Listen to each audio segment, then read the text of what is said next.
Sin clientes debido a las limitaciones de movilidad, Teresa no ha tenido más remedio que plantar sola los árboles que la comarca Gúdar-Jabalambre facilita a los empresarios turísticos de la zona.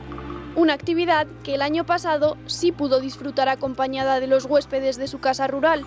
Solamente se ama lo que se conoce, entonces pensamos que sería buena idea, aparte de intentar luchar contra los gases de efecto invernadero, es decir, las emisiones a la atmósfera que generan los desplazamientos de nuestros visitantes, pues pensamos que implicarles a ellos mismos en este cuidado, que podría ser muy bueno no solamente para nuestro entorno y nuestro medio ambiente, sino también para ellos, porque de alguna forma establecían lazos afectivos con este territorio y de esa manera era mucho más fácil que quisieran cuidarlo.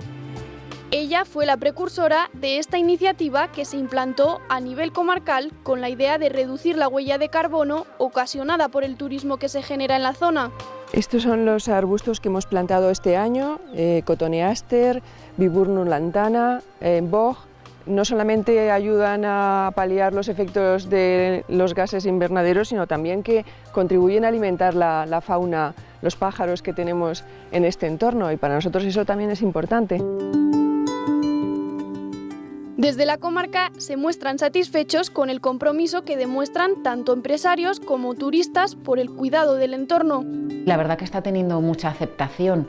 Esta segunda tanda que hemos hecho este invierno, hemos repartido unas 220 plantas y arbustos. Por lo que nos cuentan los hosteleros que participan, les gusta a sus clientes que les cuente cómo va la planta, si va creciendo, cómo se va desarrollando.